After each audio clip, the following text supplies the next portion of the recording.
The restaurant receipt crumpled in my fist like a confession. $2,300 at Le Bernardin. The same night Marcus told me he couldn't afford dinner at Olive Garden. The same night my sister Vanessa posted Instagram stories from that exact restaurant. Her manicured fingers wrapped around champagne flutes with someone whose watch I recognized. I'd love to know which corner of the globe you're watching from. And if this story speaks to you, make sure to subscribe.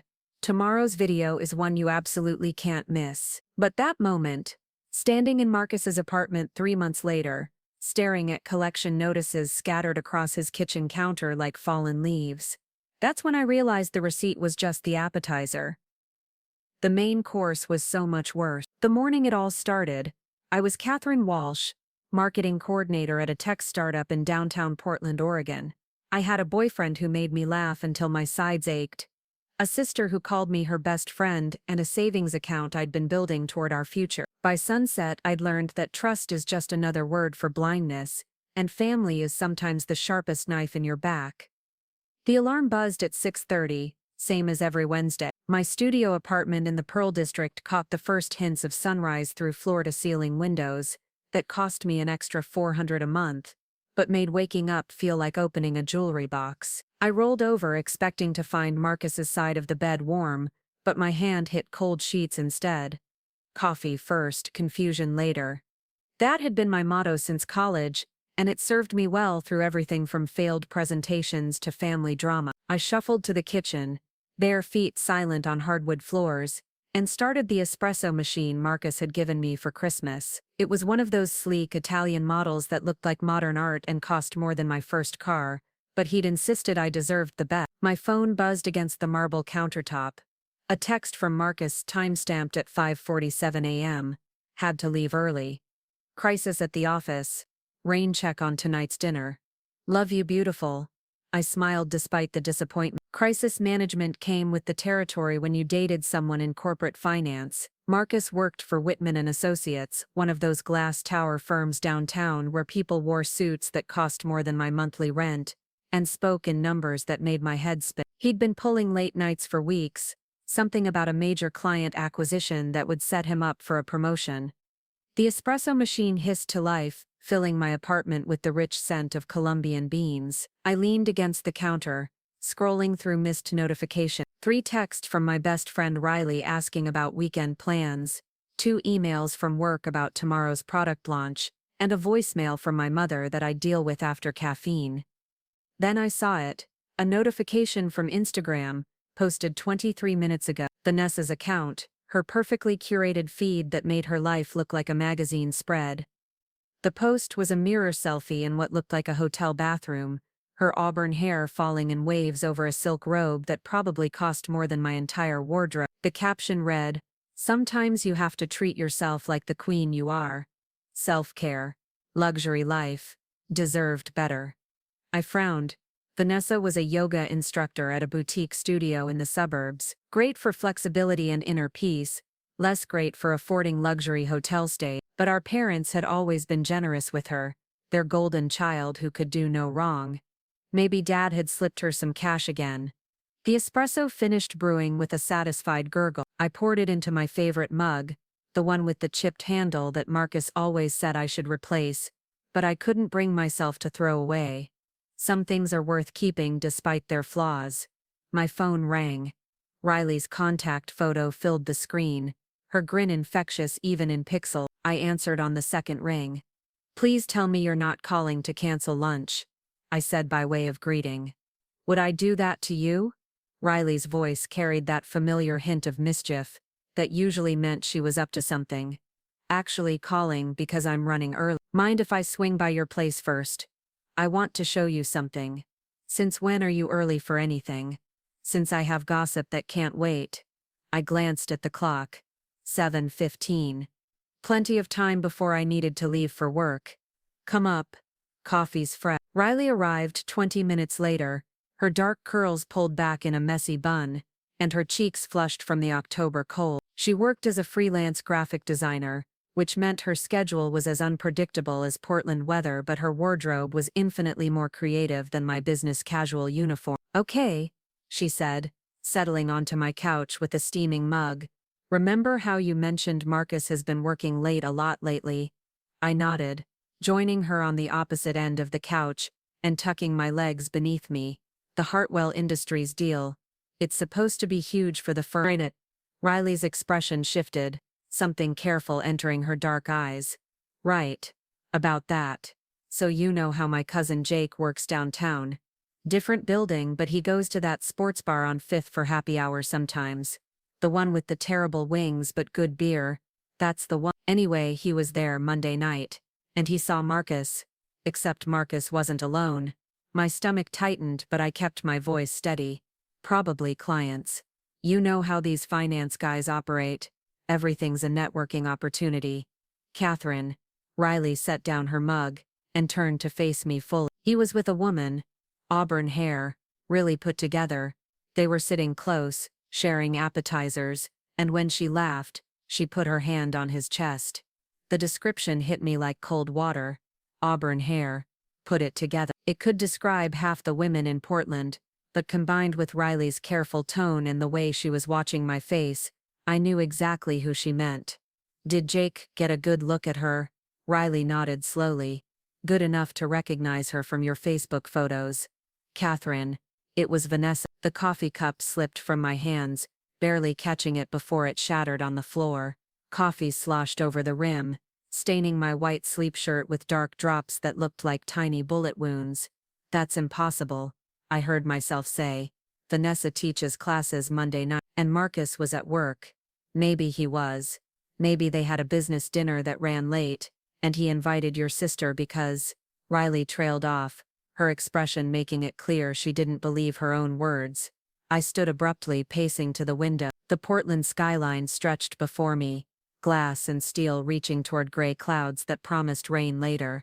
Somewhere in that maze of buildings, Marcus was supposedly managing crises and closing deals. Somewhere else, Vanessa was probably teaching downward dog to suburban moms who needed an escape from their daily routines. There's an explanation, I said to the window. There has to be. Riley's reflection appeared beside mine in the glass. Maybe, but Catherine, the way Jake described it, it didn't look like a casual business thing. It looked like a date. I closed my eyes, remembering Vanessa's Instagram post from that morning. The luxury hotel, the silk robe, the caption about deserving better. Had she been with Marcus when she posted it? Had they spent the night together while I sat at home wondering why he'd canceled our dinner plans? My phone buzzed. Another text from Marcus. Missing you already. Can't wait to see you tonight. We need to talk about something important. The words that should have made me smile instead felt like a weight settling in my chest. We need to talk. In relationship language, those 4 words were rarely followed by good news. I have to get ready for work, I said, not turning around. Riley's hand touched my shoulder. Want me to stick around? We could call in sick, order takeout, and figure this out together. There's nothing to figure out. Jake probably saw something wrong, or it was some weird coincidence, or… I turned to face her, forcing a smile that felt like wearing a mask.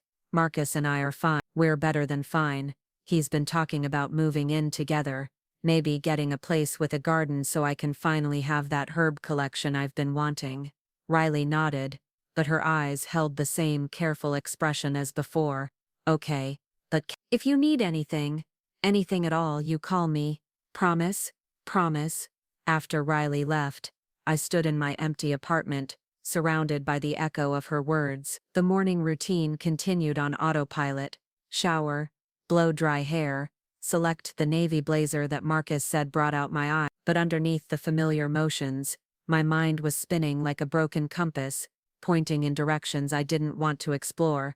I grabbed my purse and keys, checking my reflection one last time in the hallway mirror. Catherine Walsh stared back at me, 26 years old, blonde hair and a neat bob, green eyes that people said were my best feature.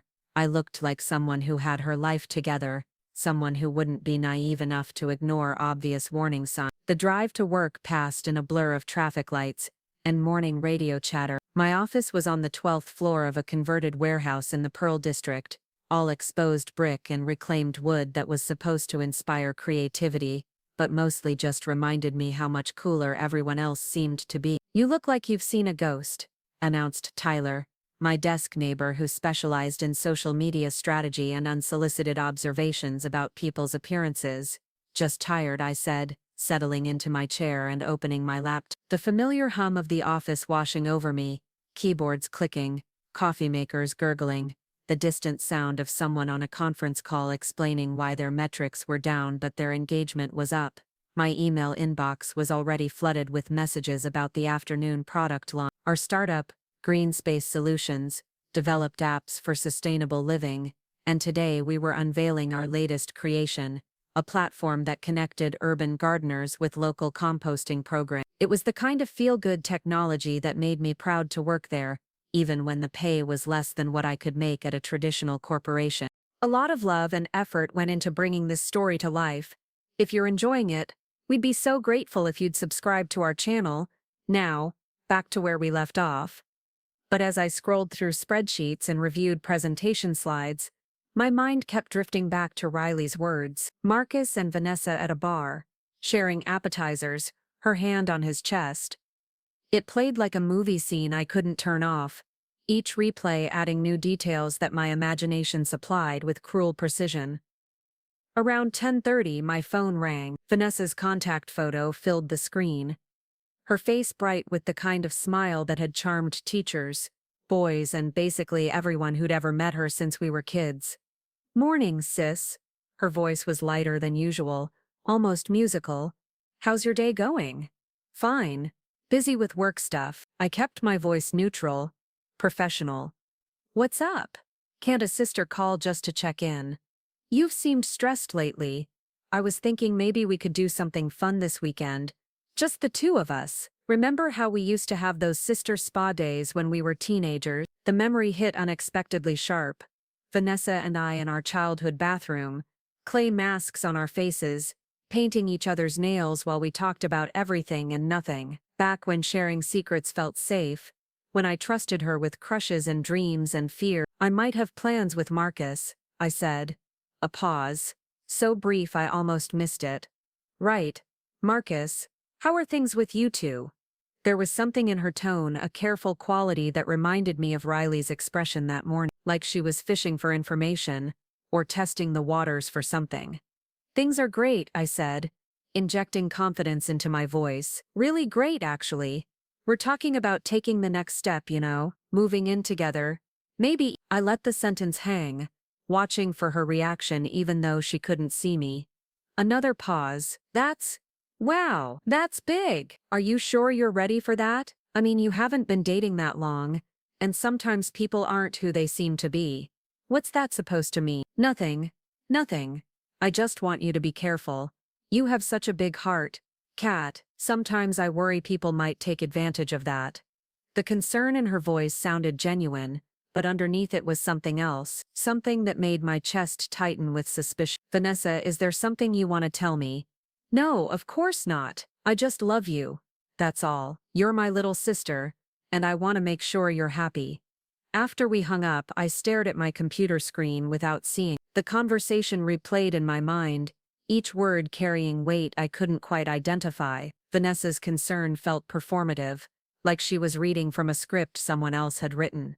Lunch came and went without appetite. The product launch presentation happened in a conference room that smelled like stale coffee and nervous energy, and somehow I managed to deliver my section about user engagement metrics, without stumbling over the words that felt foreign in my mouth. By 5 o'clock, the office had emptied except for a few dedicated souls who lived on caffeine and the promise of equity options. I packed up my things slowly, dreading the conversation I knew was waiting at home. Marcus had texted twice during the day, both messages variations of "can't wait to see you tonight," that felt less romantic and more ominous with each reading. The drive home took me past the sports bar on 5th Street where Jake had supposedly seen Marcus and Vanessa. I slowed down as I passed, scanning the windows for familiar faces even though logic told me they wouldn't be there again. The place looked exactly like every other happy hour spot in the city, neon beer signs, windows fogged with condensation, the kind of anonymous atmosphere where secrets could hide in plain sight. My apartment building came into view, its modern lines and glass facade promising the sanctuary of familiar spaces. But as I pulled into the parking garage, I noticed Marcus's black BMW already in the visitor spot, gleaming under fluorescent lights like a dark promise. He was waiting. Marcus stood in my kitchen wearing his charcoal suit and a smile that didn't reach his eyes. He'd arranged takeout containers from Bamboo Garden on my dining table, complete with the little white candles I kept for emergencies. The whole scene looked rehearsed, like a stage set designed to soften whatever blow was coming. "You didn't have to do all this," I said, setting my purse down with careful precision. Every movement felt deliberate now, as if sudden gestures might shatter whatever fragile thing hung between us. "I wanted tonight to be special." He pulled out my chair, ever the gentleman. "We have a lot to celebrate." I sat down, studying his face for cracks in the performance. Marcus had always been handsome in that clean-cut way that made mothers approve and daughters swoon. Dark hair perfectly styled, jaw that could cut glass, eyes the color of expensive whiskey. But tonight, something flickered beneath the surface. Guilt, maybe, or relief. He served me orange chicken and vegetable lo mein, filling the silence with commentary about his day that felt scripted. A difficult client, paperwork that ran late, the usual corporate theater that I'd learned to navigate during our 8 months together. "Marcus," I interrupted as he launched into a story about office politics. "What did you want to talk about?" His fork paused halfway to his mouth. "Can't we just enjoy dinner first? When's the last time we did this? Just us. No distractions, no work stress."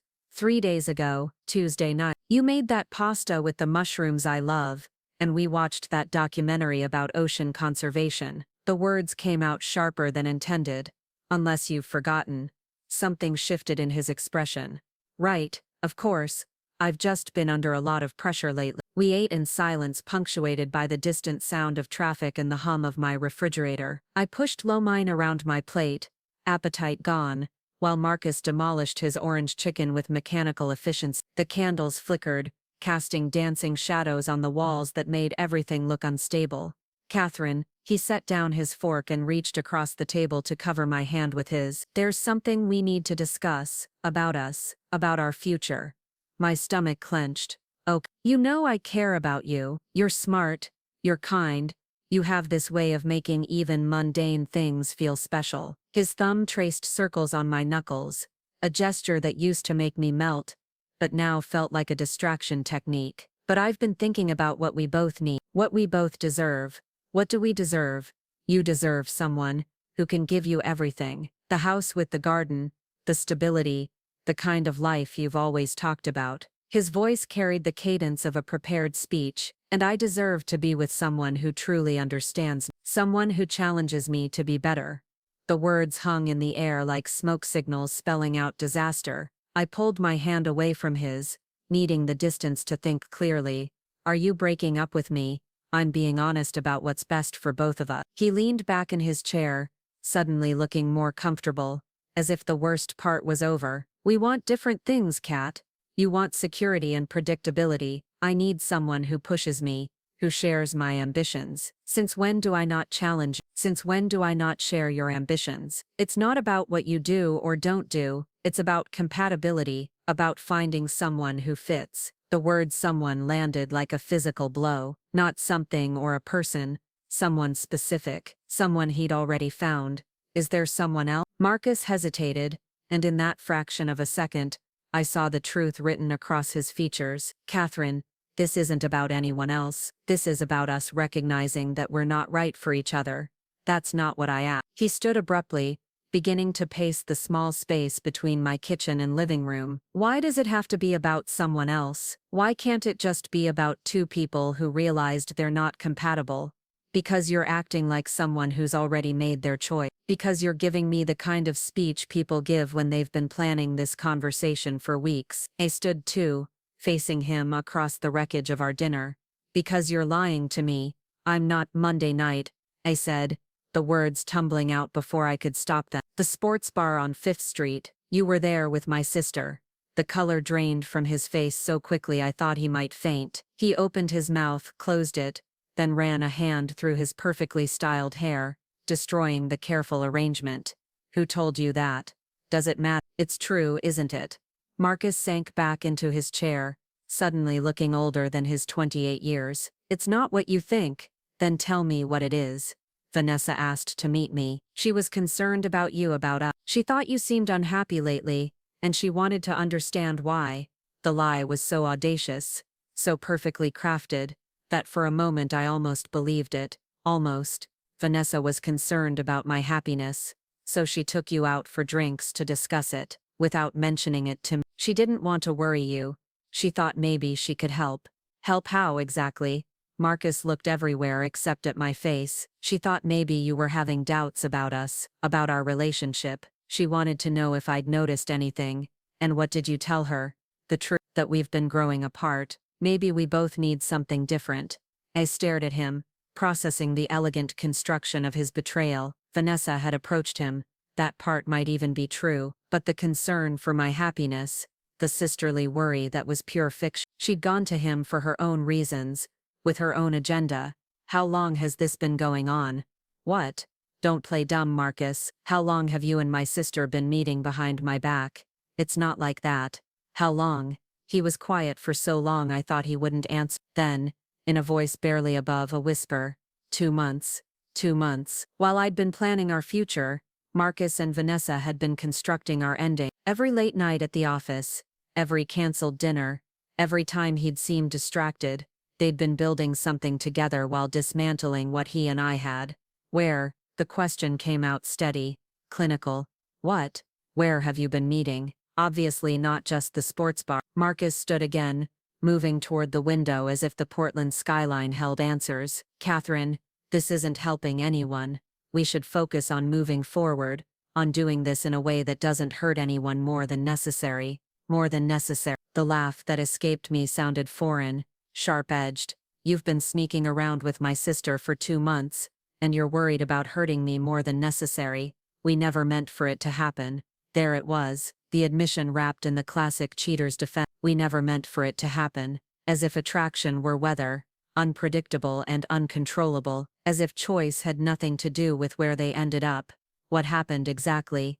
Kat, please. What? It happened exactly. Marcus turned from the window, his expression resigned. She came to me about 6 weeks ago, said she was worried about you, about us. We met for coffee and we just connected. We talked for hours about life, about goals, about what we wanted from the future, and you discovered you wanted the same things. We understand each other, the way you and I never quite did.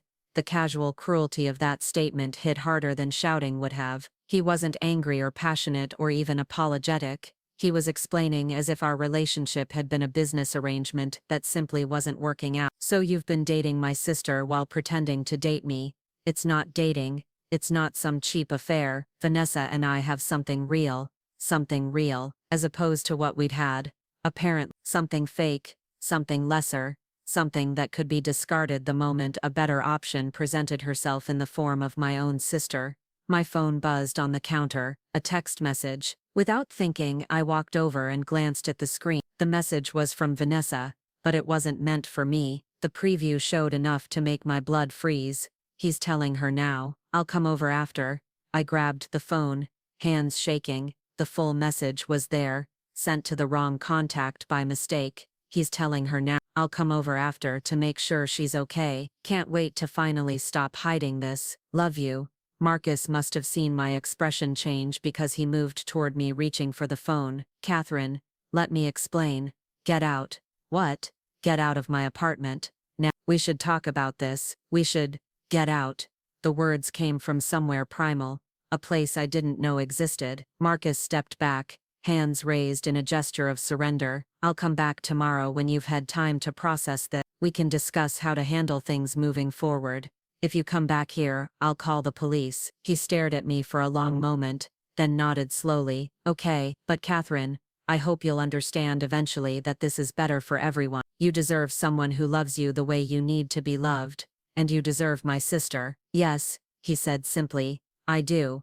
After he left, I stood in my kitchen surrounded by the debris of takeout containers and melted candle. The apartment felt too quiet, too empty, but also somehow cleaner, as if his presence had been leaving stains. I was only now noticing. I picked up my phone and scrolled to Vanessa's contact. My finger hovered over the call button for a full minute before I set the phone down without dialing. What would I say? What would she say? The conversation felt inevitable, but I wasn't ready to hear her justifications, her explanations about how this was somehow for my own good. Instead, I called Riley. Hey, what's up? Her voice was bright, probably expecting an update about my day. You were right. Silence. Then, oh, honey, what happened? Can you come over? I'll tell you everything. But I can't be alone right now. I'm already in my car. While I waited for Riley, I moved through my apartment like a detective processing a crime scene. How many clues had I missed? How many signs had been hiding in plain sight? The expensive coffee machine Marcus had given me for Christmas, had Vanessa helped him pick it out? The photos on my refrigerator from our weekend in Seattle, had he been thinking about her while holding my hand on the ferry? The way he'd been distant during conversations lately, checking his phone with a small smile I'd attributed to work stress. Everything looks different now. Like those optical illusion pictures, where you see a vase until someone points out the faces, and then you can never see just the vase again. Riley arrived with a bottle of wine and a fierce expression that meant someone was about to get their feelings hurt. She took one look at my face, and wrapped me in a hug that smelled like vanilla perfume and righteous anger. Tell me everything, she said, settling us both on my couch with wine glasses that were too full and too necessary. So I did. The whole sordid story spilled out like water from a broken dam. Marcus's careful speech, the 2 months of meetings, Vanessa's mistaken text, the casual way he'd said he deserved my sister like she was a prize he'd won fair and square. I'm going to murder them both, Riley announced when I finished, slowly, with something rusty. The worst part, I said, staring into my wine, is that I can see it. They probably do understand each other better than he and I ever did. They're both beautiful, ambitious, willing to do whatever it takes to get what they want. They're perfect together. That doesn't make what they did okay, no, but it makes it make sense. I took a large gulp of wine, feeling it burn slightly on the way down. I was never the right choice for Marcus. I was just the safe choice until the right one came along. You're talking about yourself like you're a consolation prize, aren't I? Riley set down her wine glass and turned to face me fully. Catherine Wall, you are brilliant, you are kind, you have a job you love doing work that actually matters. You rescued a 3-legged cat from a parking lot, and spent $2,000 on surgery for an animal you'd known for 6 hours. You remember everyone's birthday, you make the best chocolate chip cookies in the Pacific Northwest, and you once drove 4 hours in a snowstorm to bring me soup when I had food poisoning. That doesn't make me right for Marcus. No, it makes you too good for Marcus, and way too good for your sister. We sat in silence for a while, the wine and Riley's fierce loyalty creating a small bubble of warmth in the cold reality of my new situation. Outside, Portland had settled into its evening rhythm, traffic lights changing for smaller and smaller crowds, restaurants filling with people who weren't having their lives dismantled over Chinese takeout. What are you going to do? Riley asked. Eventually, I don't know. What do you do when your boyfriend leaves you for your sister? Is there a manual for this? Probably not, but I bet there should be. My phone buzzed again. This time the text was definitely meant for me, from Vanessa. I'm coming over. We need to talk. I showed Riley the message. She read it twice, then looked at me with something that might have been admiration. You don't have to see her tonight. You don't have to see her at all, until you're ready. But I want to. I realized as I said it. I want to hear what possible explanation she has for this. I want to know how she's going to justify sleeping with my boyfriend, and then pretending to care about my happiness. And then, I thought about it, swirling wine in my glass like I could divine the future in burgundy waves. And then, I figure out what comes next. The doorbell rang 20 minutes later. Through the peephole I could see Vanessa pacing in the hallway, her auburn hair perfect, despite the October wind, her expression practicing different versions of remorse. I opened the door. Vanessa swept into my apartment like she owned it, her designer coat still damp from the Portland drizzle that had started while Riley and I waited. She moved with that fluid confidence that had always made me feel clunky by comparison, as if she choreographed even casual movements for an invisible audience. Catherine, sweetie, her voice carried practiced concern. the tone she used when teaching difficult yoga poses to frustrated beginners. I know you're upset, but we need to talk about this rationally. Riley stood from the couch, wine glass in hand like a weapon. Rationally, you've been screwing her boyfriend for 2 months behind her back. What part of that was rational? Vanessa's gaze flicked to Riley with barely concealed irritation. This is a family matter, maybe you should. Riley stays, I said, surprised by the steadiness in my own voice. She's the only person in this room I trust right now. Something flickered across Vanessa's features, hurt, maybe, or annoyance at having her script disrupted. She'd clearly planned this conversation, probably rehearsed it in her car on the way over. Fine. She perched on the edge of my armchair, somehow managing to look elegant even while uninvited. Kat, I need you to understand that this wasn't planned. Marcus and I never intended for feelings to develop, but they did develop. Yeah, and once we realized what was happening, we knew we had to be honest. It wouldn't be fair to anyone to pretend otherwise. I studied my sister's face, searching for cracks in the performance. She'd always been beautiful in that effortless way that made strangers turn their heads on the street. Auburn hair that caught light like copper, eyes the color of sea glass, bone structure that belonged in magazines. But tonight, something was different. Her foundation was a shade too pale, like she'd applied it in artificial light. There were faint circles under her eyes that the concealer couldn't quite hide. Honest, I repeated. Is that what you call sneaking around for 2 months? We were trying to figure out how to handle this without hurting you, by lying to me every single day. Vanessa's composure slipped slightly. What did you want us to do, Catherine? 'Cause a scene, blow up the family? Sometimes protecting people you love means making difficult choices. Protecting me. The laugh that escaped me sounded harsh even to my own ears. You were protecting yourself. You wanted to have your affair and avoid the consequences. It's not an affair when the relationship is already over. Our relationship wasn't over. You ended it by seducing my boyfriend. I didn't seduce anyone. Vanessa's voice sharpened, losing some of its yoga instructor calm. Marcus came to me because he was unhappy. He needed someone who understood him, someone who could challenge him intellectually, and I couldn't do that. Could you? When's the last time you had a conversation about anything deeper than work drama or weekend plan? When's the last time you pushed him to be better, to want more from life? The words stung because they carried just enough truth to lodge deep. Marcus and I had fallen into comfortable routines: dinner, Netflix, weekend farmers markets, safe conversations about safe topics. But that had felt like peace, like partnership. I'd thought he appreciated the lack of drama after his previous relationship with a woman who treated every disagreement like a Broadway audition. So this is my fault for being boring. It's no one's fault. It's just incompatibility. Vanessa leaned forward, her expression softening into something that might have been genuine regret. Kat, you're a wonderful person. You're kind and steady, and reliable. But Marcus needs passion. He needs someone who shares his ambitions, his drive to succeed, and you share those ambitions. I understand them, I support them, I push him to reach for more instead of settling for comfort. I wanted to point out that Marcus worked in corporate finance while she taught yoga to suburban moms, but something in her tone made me pause. There was a certainty there, a confidence that suggested she knew something I didn't. What aren't you telling me? Vanessa blinked, the question clearly catching her off guard. What do you mean? You're talking like you know Marcus better than I do. Like you've been in his life longer than 2 months. What aren't you telling me? Riley set down her wine glass, suddenly alert. She'd always been good at reading subtext, at catching the things people didn't say. How long have you really known Marcus? Vanessa? I met him when Catherine started dating him, obviously. That's not what I asked. How long have you known him?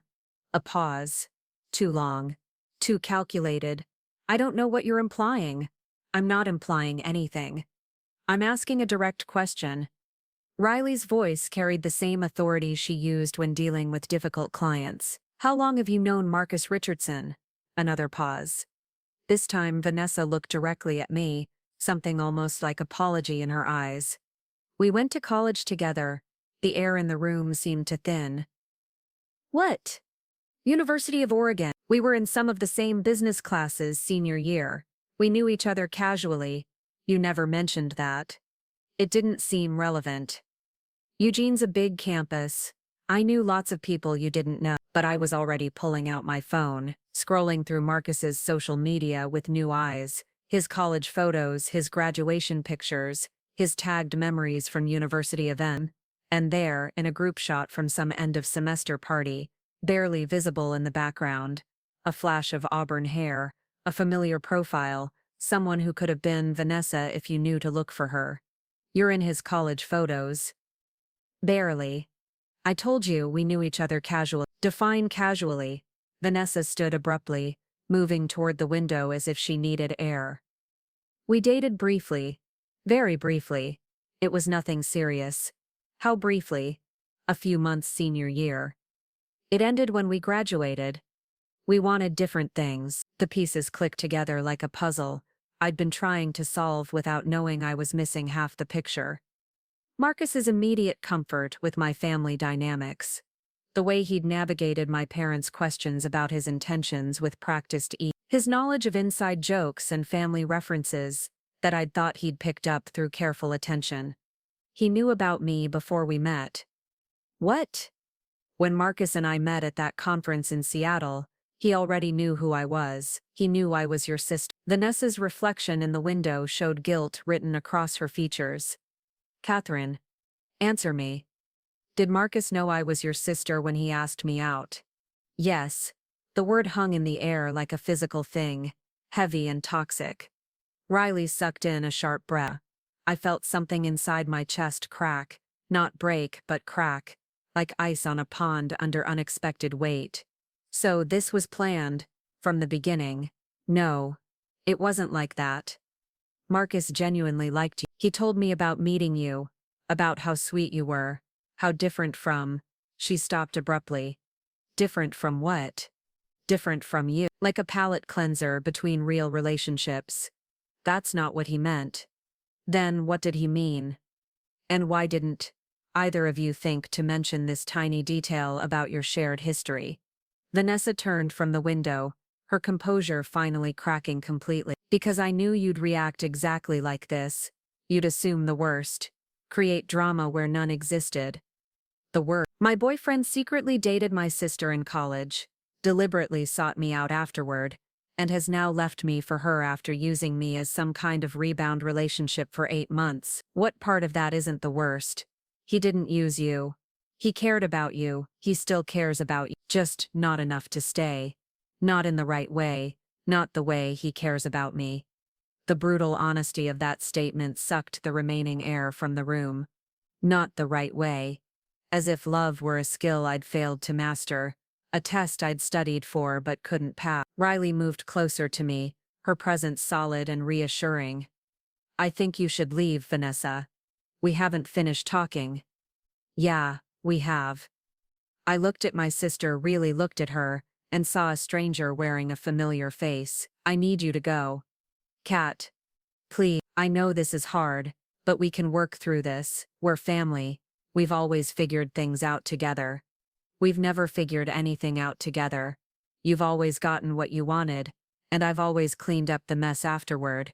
That's not fair. Isn't? Remember in high school when you borrowed my car and totaled it? I had to work extra shifts for 6 months to pay the insurance deductible while you got a new car for graduation. Remember when you applied to the same colleges I did? And convinced Dad that you needed more financial support because your grades were lower. Remember when you dated Jeremy Morrison even though you knew I had a crush on him? Those were different situations. No, they weren't. They were you taking what you wanted and expecting me to understand. Expecting me to be the understanding little sister who never causes problems. Vanessa's eyes filled with tears that looked genuine. You're my sister. I love you.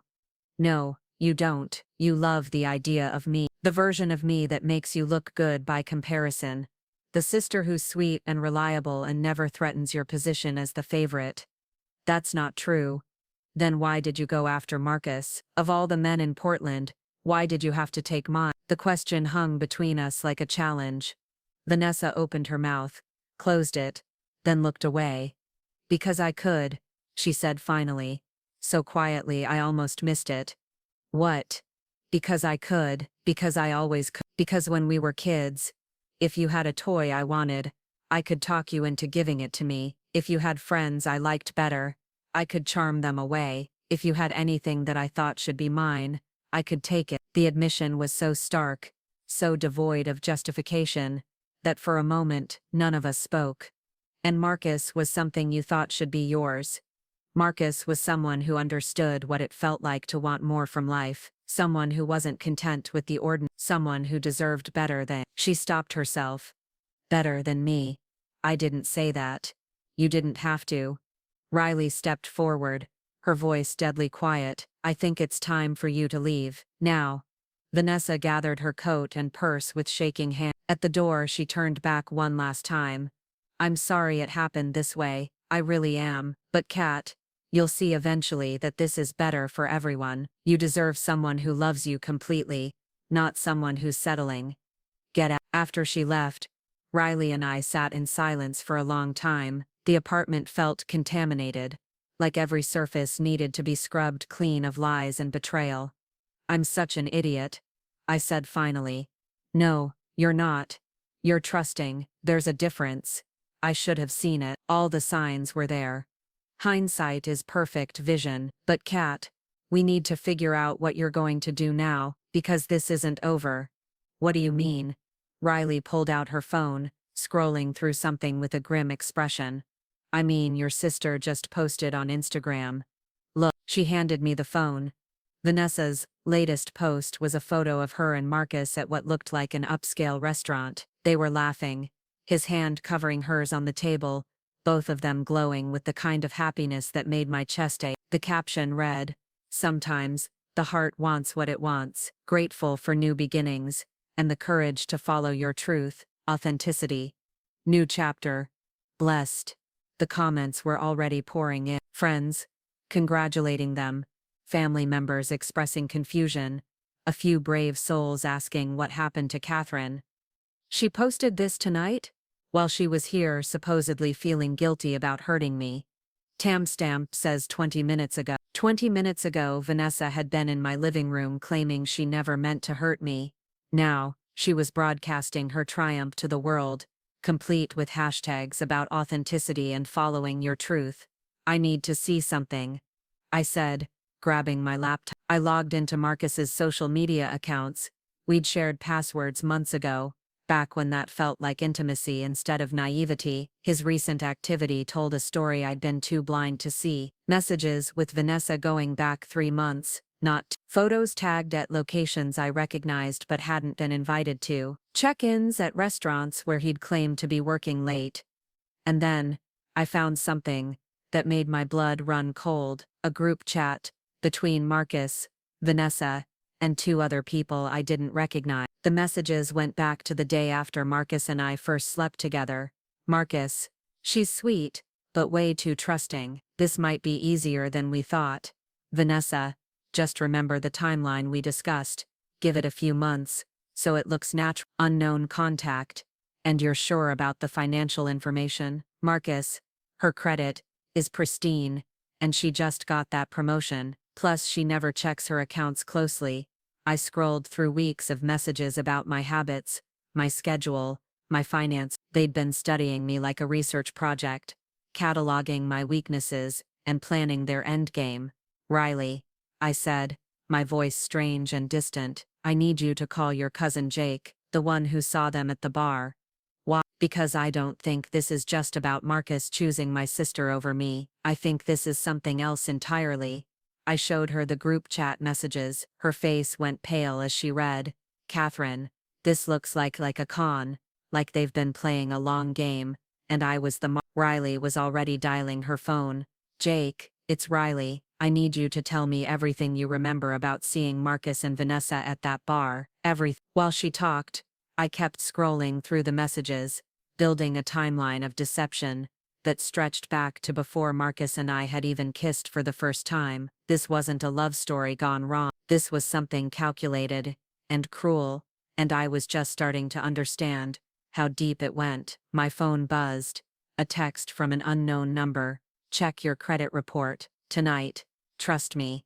I stared at the message, ice forming in my stomach. Someone was trying to warn me about something. Someone who knew what Marcus and Vanessa had been planning. But who? And what exactly had they done? The credit report loaded on my laptop screen like a medical diagnosis I wasn't prepared to receive. Riley sat beside me on the couch. Jake, still on speakerphone, recounting details about Marcus and Vanessa's bar meetings that painted an increasingly sinister picture. There were others, Jake was saying. I didn't think much of it at the time, but there was another couple at their table. Older guy in an expensive suit, woman with short blonde hair. They had papers spread out between them, like they were in some kind of business meeting. My eyes scanned the credit report, searching for anomalies. Everything looked normal until I reached the recent activity section. 3 new accounts opened in the past month, 2 credit cards with substantial limits, and a personal loan for $47,000, all in my name, all with signatures I definitely hadn't made. Riley, I whispered, pointing at the screen, look at this. She leaned closer, reading over my shoulder. Holy shit. Kat, you need to call the credit card companies right now. Wait, I said, grabbing her arm. If I report this as fraud immediately, they'll know I found out. Let me see how deep this goes first. I pulled up my banking app, hands shaking as I navigated to my accounts. The checking account looked normal, but my savings account, the one where I'd been carefully building a down payment for a house, was nearly empty. $53,000, reduced to $712. The transfers had been authorized with my online banking credentials, small amounts at first, spread out over weeks to avoid detection, then larger chunks, as whoever was doing this grew bolder. Jake, I said into the phone, the people you saw with Marcus and Vanessa, can you describe them in more detail?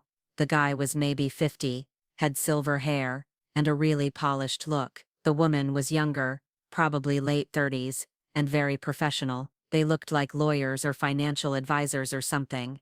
Riley and I exchanged glances. This wasn't just my sister stealing my boyfriend, this was organized crime.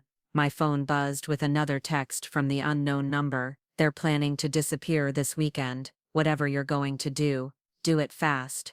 I screenshot the message and showed it to Riley. Her face had gone pale. Kat, we need to call the police. With what evidence? Everything I have could be explained away as legitimate access. Marcus had my banking passwords. I gave them to him voluntarily. Vanessa could claim she was helping with wedding planning, or some, but the group chat messages could be interpreted as them planning how to break up with me gently. Nothing explicitly criminal.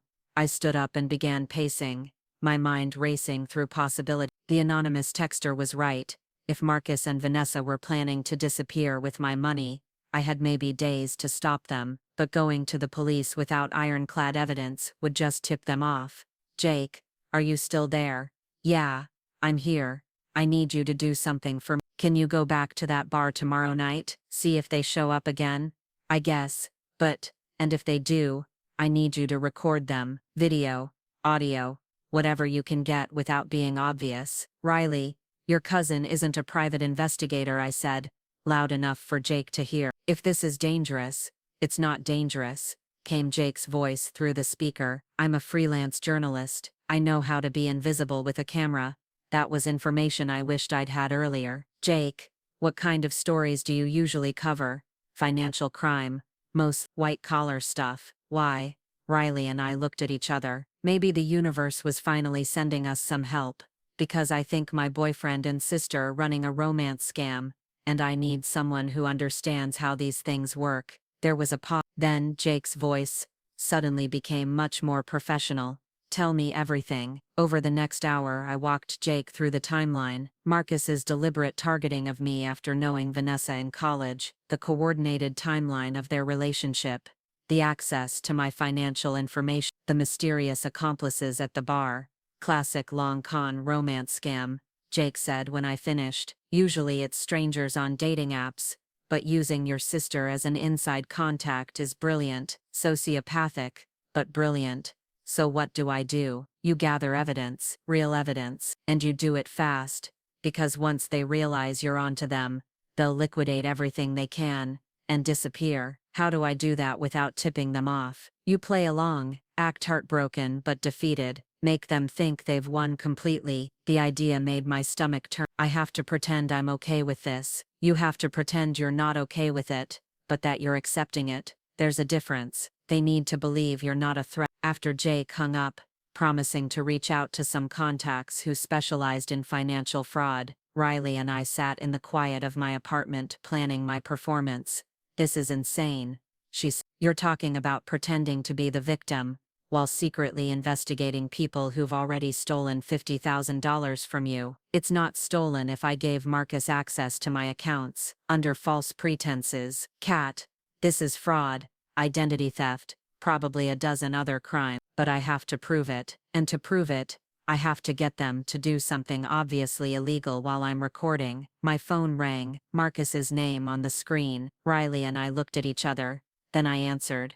Hi, I said, injecting my voice with the right amount of sadness and resignation. Catherine, I'm glad you answered. I was worried about how you were handling everything. I'm dealing with it. What do you want? I wanted to make sure we could handle the practical stuff without drama. You know, belongings, shared accounts, that kind of thing. Shared account. He was fishing to see if I'd noticed the missing money yet. I haven't really thought about it. I'm still processing. Of course. Take your time, but there are a few time-sensitive things we should probably address sooner rather than later. Like what? Well, we had talked about combining our savings for the house down payment. I moved some money around to set that up, but obviously those plans have changed. The casual lie was breathtaking. He was preparing to explain away the missing money as a misunderstanding about shared goals. Right, the house. I let my voice break slightly. I forgot about that. Hey, are you okay? You sound upset? My boyfriend just left me for my sister Marcus. How do you think I sound? I know this is hard. Maybe we should meet tomorrow to sort out the financial stuff. I want to make sure you're not left dealing with complications. Complications, like discovering that $50,000 had vanished from my savings account. Okay? Where? How about that coffee shop on Burnside where we had our first date, around noon? The location choice felt deliberately manipulative, designed to make me emotional and vulnerable, but it also meant he was confident enough to meet in public, which suggested he thought his story would hold up to scrutiny. Fine, I'll see you there. After I hung up, Riley shook her head. He's going to try to gaslight you into thinking the missing money was some kind of misunderstanding. Probably, but that means he's going to have to explain how he moved it, and where it went. If I can get him to admit to accessing my accounts without explicit permission for that specific transfer, you'll have him. I spent the rest of the evening researching financial fraud cases and learning about recording laws in Oregon. The state required only one-party consent for audio recordings, which meant I could legally record my conversation with Marcus as long as I was part of it. Riley helped me set up a recording app on my phone and test different positions to ensure clear audio pickup. We practiced conversations where I played the hurt ex-girlfriend while she played Marcus trying to cover his tracks. Remember, she said as we wrapped up our practice session, you're not trying to get him to confess everything. You just need enough to prove he accessed your money without permission. Once you have that, the authorities can unravel the rest. That night, I barely slept. Every time I closed my eyes, I saw Marcus and Vanessa laughing over dinner while planning how to spend my money. I thought about the house I'd been saving for, the future I'd imagined, the trust I'd extended so freely to people who saw it as a weakness to exploit. But somewhere in the dark hours before dawn,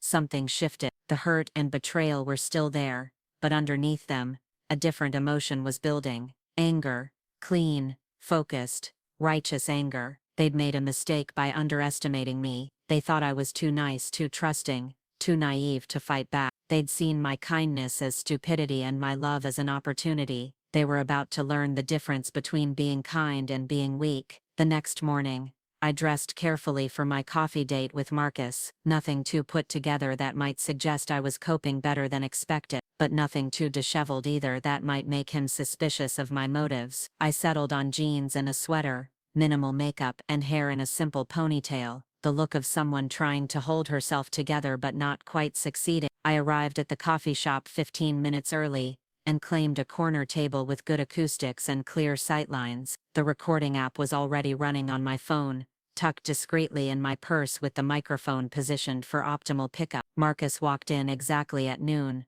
looking like he'd stepped out of a men's fashion magazine. Expensive coat, perfectly styled hair, the kind of confident posture that came from believing you'd gotten away with something. He spotted me and approached with what I'd once thought was his natural smile but now recognized as his performance smile, the one he used on clients and my parents and apparently women he was in the process of financially destroying. "Catherine," he said, settling into the chair across from me, "you look better than I expected." I'm trying to hold it together. "That's good. That's really good. I was worried about you last night." He reached across the table as if to take my hand, then seemed to think better of it. The gesture felt practiced, calculated to suggest lingering affection without commitment. "So," I said, "you mentioned something about financial complications, right?" "Well, it's probably not as complicated as it sounds, but when we were planning for the house, I moved some of your savings into a joint investment account. Better interest rate, you know, but now that our plans have changed, we need to figure out how to handle that." "You moved my savings." "What?" "A few weeks ago, we talked about it, remember? You said you trusted me to handle the investment details while you focused on work." The lie was so smooth, so confidently delivered, that for a moment I almost doubted my own memory. But I'd never agreed to any investment account. I'd never even discussed it. "I don't remember that conversation. You were really stressed about the product launch. I probably should have waited until you were less distracted, but the timing on the investment opportunity was tight." "What kind of Short-term certificate of deposit. The thing is, there's a penalty for early withdrawal, so if we pull the money out now, you'll lose about 15%. 15% of $50,000. He was setting up an explanation for why I'd get back less money than he'd take. "How much less are we talking about?" "Maybe 8,000. I know it sounds like a lot, but Marcus," I let real emotion creep into my voice, "that money was my entire down payment fund. I saved for 3 years to build that account." "I know, and I feel terrible about the timing. If I'd known we were going to, if things had been different, the investment would have been great for both of us." "So where is the money now?" "In the CD account. I can start the withdrawal process, but it takes about a week to complete." "A week? Enough time for him and Vanessa to finish whatever they were planning and disappear." "Can you show me the account information? I mean?" For the first time since he'd sat down, Marcus's confidence flickered. "Show you online banking, account statements, something that proves the money is actually in an investment account and not just gone." "Catherine, do you think I stole from you?" His voice carried exactly the right amount of hurt confusion, but his eyes gave him away. They were calculating, trying to figure out how much I knew and how much he could still salvage. "I don't know what to think. My sister took my boyfriend, my life just fell apart, and now you're telling me my life savings is tied up in an investment I don't remember agreeing to." "I understand why you're upset." "Then show me the account." Marcus pulled out his phone, fingers moving across the screen with theatrical reluctance. "I don't have the login information memorized, but I can call the investment company and have them send you statements." "Call them now." "What? You said you feel terrible about this. You said you want to make sure I'm not left dealing with complications, so call them now and sort this out." The silence stretched between us like a wire under tension. Marcus's perfect facade was developing cracks, small fissures that revealed the calculating predator underneath. "Catherine, I think you're being a little paranoid here." "Am I?" "Because it's starting to feel like my boyfriend left me for my sister, and somehow my life savings evaporated at the same time. That's either the worst coincidence in history or something else entirely." Marcus leaned back in his chair, his expression hardening into something I'd never seen before. Cold. Evaluating. Dangerous. "What exactly are you accusing me of?" The question hung in the air between us, a challenge and a threat wrapped in carefully neutral words. This was the moment where I either backed down or crossed a line I couldn't uncross. I thought about my empty savings account, about Vanessa's smug social media posts, about the group chat messages planning my financial destruction like it was a business transaction. I met his eyes and smiled. "I'm not accusing you of anything, Marcus. I'm giving you a chance to prove that my money is safe. And if I don't want to prove anything to you, then I guess we'll find out how good my paranoia really is." Marcus stood abruptly from the coffee shop table, his chair scraping against the hardwood floor with a sound like fingernails on glass. The mask of the concerned ex-boyfriend had finally slipped completely, revealing something much uglier underneath. "I think we're done here," he said, his voice tight with barely controlled anger. "Sit down, Marcus." "Excuse me?" "Sit down, we're not finished talking." For a moment he looked like he might walk away. Then something in my expression must have warned him that leaving now would be a mistake, because he slowly lowered himself back into his chair. "You know what I think," I said, keeping my voice conversational while my phone continued recording in my purse. "I think there is no investment account. I think you stole my money, and now you're trying to figure out how to explain it away without admitting to fraud. That's a serious accusation." "It's a serious crime." Marcus glanced around the coffee shop, suddenly aware that our conversation might be overheard. The lunch crowd was thinning out, but there were still enough people nearby to make him uncomfortable. "Keep your voice down. Why? Afraid someone might hear what kind of man you really are. Catherine, you're upset and you're not thinking clearly. When you calm down, I am calm. For the first time in months, I'm completely calm." I leaned forward, meeting his eyes directly. "I know about the group chat, Marcus." The color drained from his face, so quickly I thought he might faint. "What group chat?" "The one with you, Vanessa, and your two friends. The one where you discussed my credit score and my promotion, and how trusting I am." Marcus's hands gripped the edge of the table, knuckles white. "I don't know what you think you saw. I saw enough. She's sweet but way too trusting. This might be easier than we thought. Ring any bells?" The silence stretched between us like a taut wire. Around us, the normal sounds of the coffee shop continued. Espresso machines hissing, conversations murmuring, the gentle clink of cups against saucers. But at our table the air had turned poisonous. "How did you get into my phone?" The question was an admission of guilt, and we both knew. I smiled, feeling something cold and sharp settle in my chest. "The same way you got into my bank accounts. Shared passwords. Remember? You taught me that couples should trust each other completely." Marcus ran a hand through his hair, destroying its perfect styling. "Catherine, listen to me. Whatever you think you know, whatever you think you saw, there's an explanation. I'm sure there is. Why don't you start with explaining how you and my sister have been planning this since before we even had sex for the first time? It's not what it looks like." "Then what is?" Marcus was quiet for so long I thought he wouldn't answer. When he finally spoke, his voice was different, flatter, colder, stripped of all pretense. "It was supposed to be simple. Meet you, date you for a few months, gain access to your finances, and move on. Clean and easy." The casual way he said it, like he was describing a business transaction, hit me harder than shouting would have. This wasn't passion or love gone wrong. This was just business. But then Vanessa got involved. Vanessa was always involved. She's the one who suggested you in the first place. The words landed like physical blows. "What?" "After our thing ended in college, we stayed in touch, casual. She'd tell me about her family, her perfect little sister with the good job and the savings account, and the pathological need to see the best in everyone. I felt sick. She set me up. She provided an opportunity. You were exactly what we were looking for. Stable income, excellent credit, trusting nature, family connection for inside information. How many other women?" Marcus shrugged with casual indifference. "You're number 7 for me personally. Vanessa has provided access to 4 others through her yoga studio connections. It's a good system.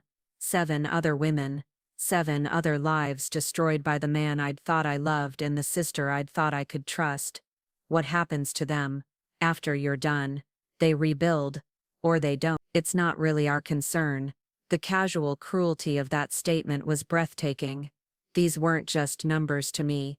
They were women like me, who'd trusted the wrong people and paid for it with their financial security, their emotional stability, their faith in their own judgment. My phone buzzed with a text message from Jake. "Police are on their way. Keep him talking." Marcus must have seen my expression change because he suddenly looked alert, predatory. "What was that?" "Nothing. Work email." "Show me your phone." "No, Catherine, show me your fucking phone." The curse was sharp and ugly, loud enough to make other customers turn and stare. Marcus realized his mistake immediately, forcing his features back into something resembling normalcy. I think I understand perfectly, I said, standing from the table. You and my sister are criminals who targeted me for financial fraud. You've stolen my money, destroyed my credit, and used my family connections to do the same thing to other women. Sit down. No, Catherine, sit down. We need to finish this conversation. We are finished with this conversation, with whatever relationship we had, with all of it. Marcus stood too, moving around the table toward me. His face had gone hard, and there was something in his eyes that made me step backward. You're not going anywhere until we figure out how to handle this situation. Is that a threat? It's a reality check. Who do you think people are going to believe? A successful financial advisor with an impeccable reputation, or his unstable ex-girlfriend who's making wild accusations because she can't handle being dumped? The words were designed to make me doubt myself, to make me feel small and crazy and powerless. 6 months ago, they might have worked, but I wasn't the same woman who'd walked into this coffee shop an hour ago. I guess we'll find out. The door to the coffee shop opened, and 2 police officers walked in. Marcus saw them and his expression shifted from anger to panic to calculation in the space of a heartbeat. Officers, I called out, raising my hand. I'm Catherine Walsh. I called about financial fraud. Detective Morrison approached our table. Ms. Walsh, I'm Detective Morrison. You reported identity theft and financial fraud. Yes, this man and my sister have stolen over $50,000 from my accounts and opened multiple fraudulent credit accounts in my name. As Detective Morrison questioned Marcus and reviewed the evidence I'd gathered, I felt something fundamental shift inside me. This wasn't just about getting my money back or seeing justice served. This was about reclaiming my power, my voice, my right to trust my own instinct. Marcus was arrested, his threats echoing in the coffee shop as he was led away in handcuffs, but his words no longer had the power to make me doubt myself. The morning sun streamed through the windows of my new apartment in southeast Portland, a cozy one-bedroom place with hardwood floors and a view of Mount Hood that made me smile every time I looked out. It was smaller than my old place, but it felt infinitely larger, free from the contamination of lies and betrayal. My phone rang as I finished my coffee. Detective Morrison's name on the screen still made my heart race slightly, but now it was with anticipation rather than fear. Catherine, I have news. Marcus pled guilty to federal fraud charges yesterday. 27 counts across 5 states. He's looking at 15 to 20 years. I set down my coffee cup carefully, and the other victims, all 7 women from his confession, have been contacted. The FBI Financial Crimes Unit has identified 12 additional victims from the broader organization. Combined restitution is over $800,000. $800,000, dozens of lives, shattered by people who saw trust as a commodity to be exploited. What about Vanessa? Detective Morrison's pause told me everything I needed to know. We found her 3 weeks ago. Car accident in Northern California. Single vehicle drove off a cliff. No signs of foul play, but given her involvement with the organization, I closed my eyes, processing the news about my sister's death. The grief was complicated, mourning not just her loss, but the relationship I'd thought we'd had, the sister I'd believed she was. Catherine, you still there? Yeah, I'm here. Any word on the money? Restitution hearing is next month. You should recover about 60% of what was stolen, possibly more as they liquidate assets from the other defendants. 60%. It wasn't everything, but it was enough to rebuild, enough to start over. After hanging up, I walked to my bathroom mirror and studied my reflection. The woman looking back at me was different from the one who'd discovered her boyfriend's betrayal 6 months ago. Stronger, clearer, more careful about who she trusted, but not broken by the experience. My doorbell rang and I found Riley standing in the hallway with 2 cups of coffee and a newspaper folded under her arm. Thought you might want to see this, she said, handing me the paper as we settled on my couch. The headline read, Local Woman's Courage Exposes Multi-State Fraud Ring. Below it was a photo of me leaving the courthouse after testifying in Marcus's trial, looking serious but determined. The article detailed how my decision to confront Marcus and record his confession had led to the arrest of 12 defendants, and the recovery of nearly $1 million in stolen funds. It mentioned that I'd started a support group for fraud victims, and was working with law enforcement to educate the public about romance scams. You're famous, Riley said with a grin. I'm helpful, I corrected. There's a difference. My phone buzzed with a text from an unknown number. Saw the article. Thank you for saving me from them. Starting over at 45 is scary, but not as scary as wondering why I was so stupid. You reminded me I wasn't stupid, just human. Jennifer. It was the fourth message that I'd received this week. Women who'd read about the case, recognized their own experiences in my story, and found the courage to report crimes they'd thought were their own fault. You know what I realized? I said to Riley as I read Jennifer's message. What? Vanessa was right about one thing. I did deserve better. Better than a boyfriend who saw me as a mark. Better than a sister who traded my trust for money. Better than blaming myself for other people's crimes. And I looked around my small apartment, at the life I was rebuilding one careful decision at a time, at the friend who'd stood by me through everything, at the stack of letters from women thanking me for giving them permission to trust their instincts instead of their abusers. Now I have not the fairy tale I thought I wanted, but something real, something I built myself.